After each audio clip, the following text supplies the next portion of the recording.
Why blaming Rwanda for M23 ignores history. The Berlin Conference explained. Everyone is asking the same question. Is Rwanda backing M23? But very few are asking the right question.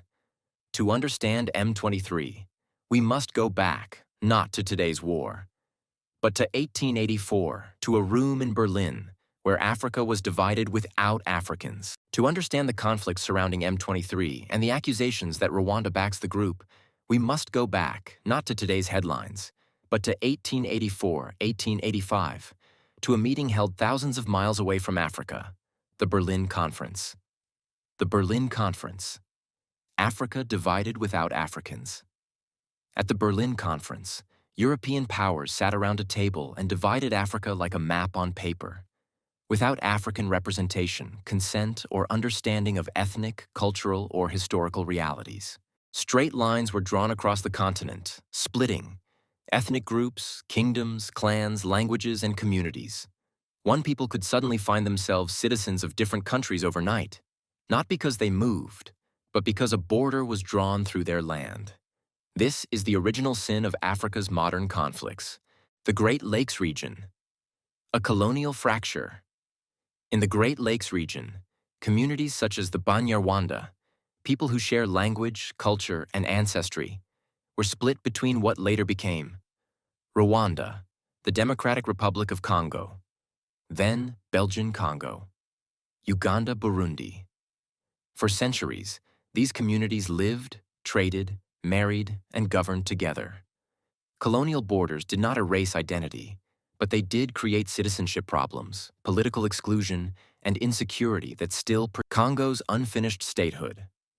After independence in 1960, Congo inherited weak institutions, artificial borders, ethnic fragmentation, and chronic foreign interference. Successive Congolese governments failed to clearly define citizenship for border communities, protect minority groups, control their vast territory, disarm armed militias.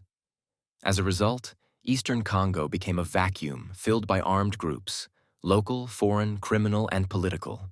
M23. A symptom, not the origin. M23 did not emerge from nowhere. It emerged from broken peace agreements, unresolved citizenship questions, discrimination against Congolese Tutsi communities, and decades of insecurity in Eastern Congo.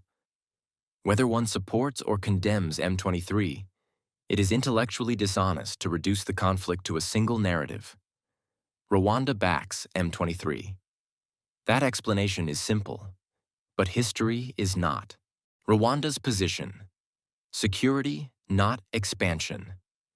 Rwanda's primary concern has consistently been border security, shaped by the 1994 genocide against the Tutsi, the presence of genocidal forces, FDLR, in Eastern Congo, repeated attacks near or across its borders.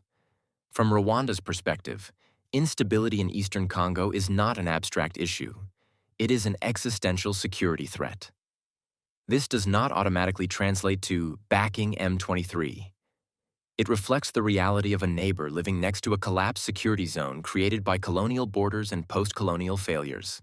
The real question the world avoids. The international debate often asks, who backs M23? But the deeper, more honest questions are, why are armed groups able to thrive in Eastern Congo?